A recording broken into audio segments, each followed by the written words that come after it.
Vous avez suivi la matière grise, l'intelligence. Nous ne sommes pas venus ici faire n'importe quoi.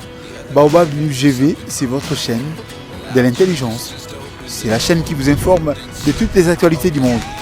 En tout cas, si j'aurais à dire sur Baobab, ce ne serait que des félicitations et des remerciements. Personnellement, moi je ne connaissais pas Baobab. C'est l'un de mes secrétaires, l'un de mes collaborateurs qui est entré en contact avec Baobab par rapport à sa qualité de faire les choses, par rapport au savoir et savoir-faire du Baobab. Raison pour laquelle mon secrétaire était entré en contact avec Baobab. Aujourd'hui, je suis sur Baobab.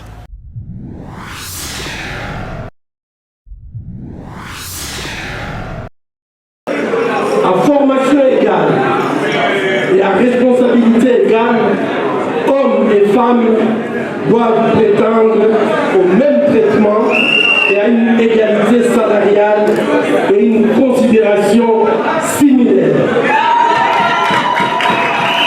C'est ça notre enseignement.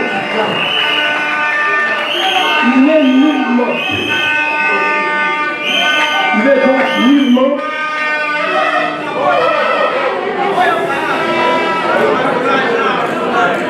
il n'est nullement question de sexualité.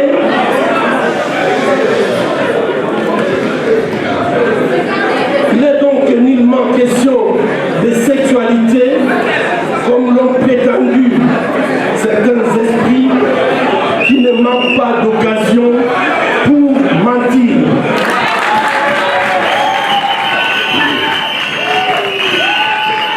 Et à nous de nous poser la question, est-ce que d'une mauvaise source peut jaillir de l'eau potable? La réponse est non. Chers compatriotes, le modèle du jeune dont nous avons besoin pour réparer notre pays et le rendre viable est défini par un grand penseur du 1er siècle qui dit, je le cite, que personne ne méprise ta jeunesse, mais sois un modèle pour les fidèles en parole, en conduite, en charité, en foi et en pureté. Jusqu'à ce que je vienne, applique-toi à la lecture, à l'exhortation et à l'enseignement. Que personne ne néglige votre jeunesse. Et ça, vous devez le tenir en tête. Puisque lorsque quelqu'un se permet de négliger votre jeunesse, il vous traite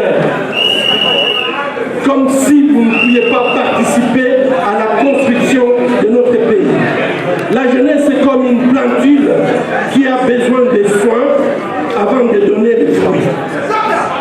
Tout mauvais traitement impactera négativement sa production. Pour une croissance normale de notre jeunesse sont prévues dans notre constitution, mais malheureusement, notre constitution n'est pas appliquée à notre jeunesse.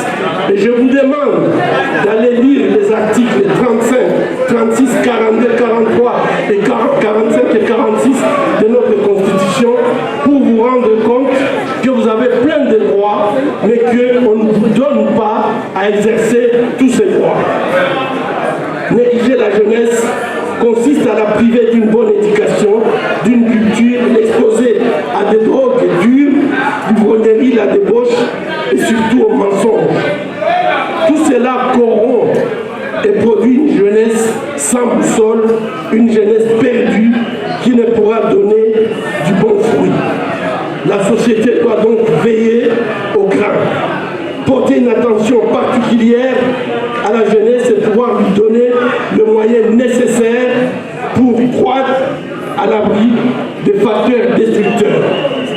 La jeunesse doit donc être protégée, entretenue, soignée, éduquée dans un contexte qui permet son développement intégral. C'est grâce à cela qu'il pourra véritablement jouer son rôle dans la gestion de la société.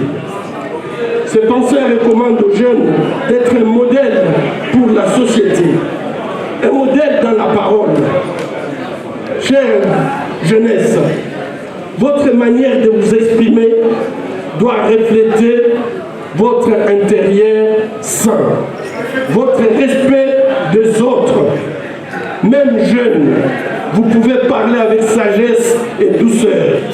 Ceci vous rapproche des gens qui veulent vous écouter et surtout, au lieu de vous mépriser, ils vous respectent et vous soutiennent dans vos projets. Des insultes, des insanités sont devenues monnaie courante dans le langage des jeunes. Une manière de communiquer qui tout simplement vous éloigne de vos interlocuteurs. Et aujourd'hui, j'insiste sur notre façon de parler.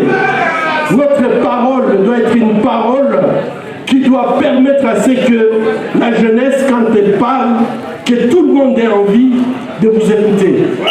Si vous commencez par les insultes, personne ne pourra vous écouter, même si vous avez raison. Comment espérer être respecté quand vous débutez des insultes et insanités dans chaque prise de parole? Nous avons aujourd'hui des gens qui peuvent commencer une émission par des insultes et la terminer par des insultes. Je crois que c'est une façon de communiquer qui ne vous permet pas d'aller loin. Un jeune instruit, patriote, qui a bénéficié des avantages que donne la Constitution devrait prononcer plutôt des paroles de sagesse et donner des conseils et des orientations qui aideraient les autres jeunes dans l'édification de notre pays.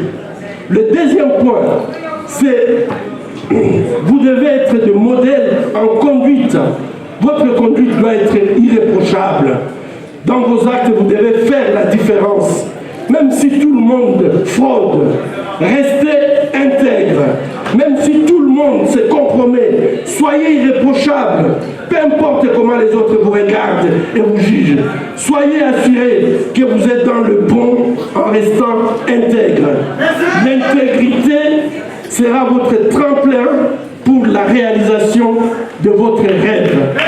Aucun jour on vous reprochera d'avoir été intègre. La charité est la capacité d'indignation face au malheur qui frappe l'autre et la capacité de le prendre en charge. Elle nous manque terriblement.